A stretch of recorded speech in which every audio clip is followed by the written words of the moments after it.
আসসালামু আলাইকুম প্রিয় খামারি বন্ধুগণ, আশা করি সবাই ভালো আছেন।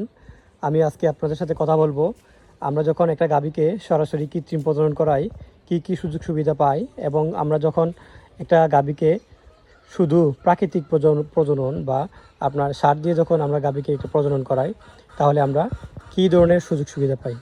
প্রিয় খামারি বন্ধুগণ, এই যে আমার কাছে একটা দেখতে পাচ্ছেন একটা শাহিওয়াল জাতের একটা আপনার বাচ্চা, ওইটা হচ্ছে আপনার 5 থেকে 6 মাস বয়স। এটা হচ্ছে আপনার আমাদের লালতির ল্যাবস্টকের একটা 75% সিমেন্ট দিয়ে শাহিওয়াল সিমেন্ট দিয়ে কৃত্রিম প্রজনন করানো।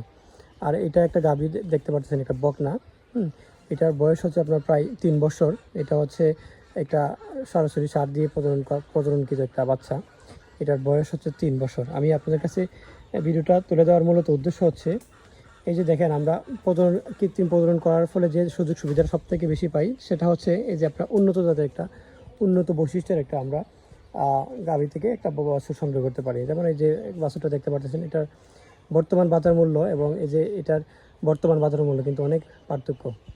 আমি ভিডিওতে মূলত মেসেজ দেওয়ার মূলত উদ্দেশ্য হচ্ছে যে আমরা যখন একটা গাভীকে সরাসরি প্রজনন করাই বা কৃত্রিম প্রজনন করাই তখন দেখা যায় যে আমরা অধিক মাংস উৎপাদনশীল বা অধিক দুধ উৎপাদনশীল আমরা বাছুর পাবো। ফলে দেখা যাবে যে আমাদের প্রাণী সম্পদের উন্নতি হবে। আরেকটা দেখা যাচ্ছে, এটা হচ্ছে আমাদের দেশি জাতের একটি বকনা। এটা হচ্ছে দেশীয় সার দিয়ে প্রজনন করানো। এটা দেখেন, এটার বয়স আমি আবারও বলছি, এটার বয়স 5 মাস আর এটার বয়স হচ্ছে আপনার 3 বছর।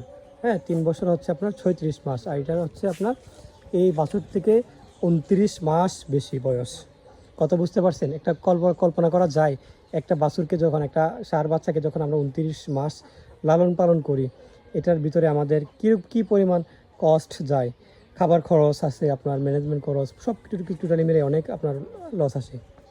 হ্যাঁ, এটা যদি 3 বছরে যায়, 3 বছরে পদার্পণ করে, তাহলে এটার বাজার মূল্য যদি ম্যানেজমেন্ট ঠিক থাকে, বাজার মূল্য মিনিমাম 2 লক্ষ টাকার মতো আসতে পারে যদি এটা 3 বছরে যদি লালন পালন করে। আর এটা 3 বছর, আরও 3 বছর যদি লালন পালন করেন, দেখা যাবে 3 বছরের প্রয়োজনে আরও 2টা বাচ্চা আপনারা পাবেন আর কি। ভিউয়ার্স, আমি আপনাদের কাছে তুলে ধরলাম এই যে আপনার 2টা বাছুর। এটা হচ্ছে এটার ছোটো ভাই। এটা কিন্তু এখনের যে বাচ্চা, এটার পরে আরেকটা বাচ্চা আছে, এটা কিন্তু এরপরে কিন্তু এটা, হ্যাঁ, মানে এটার 2টা বাচ্চার পরে এই বাচ্চাটা আপনার প্রসব হয়েছে। দেখেন, এটা হচ্ছে আমাদের খামারি সার দিয়ে প্রজনন করে আপনার একটা বাচ্চা পেয়েছে। এই বাচ্চাটা 3 বছর প্লাস হয়ে গেছে, আজকে এটা আমি প্রজনন করতে আসছি। আর যখন আপনারা গাভীকে যখন সিমেন্ট দিবেন, উন্নত জাতের সিমেন্ট দিবেন, হলস্টিন ফিজিয়াম সিমেন্ট দিবেন, তখন দেখা যাবে যে আপনার 12-14 মাস 15 মাসে আপনার হিটে চলে আসবে। হ্যাঁ, আর আপনাকে 3 বছর লালন পালন করতে হবে না। প্রিয় ভিউয়ার্স, আমি আজকের এই ভিডিওতে মূলত মেসেজ দেওয়ার উদ্দেশ্য হচ্ছে আমরা যেন সবাই প্রাকৃতিক প্রজনন থেকে বের হয়ে যেন আমরা একটু আমাদের অবস্থানের পরিবর্তনের জন্য বা প্রাণী সম্পদ উন্নতির জন্য আমরা যেন আমাদের গাভীগুলোতে উন্নত মানের সিমেন্ট ব্যবহার করি।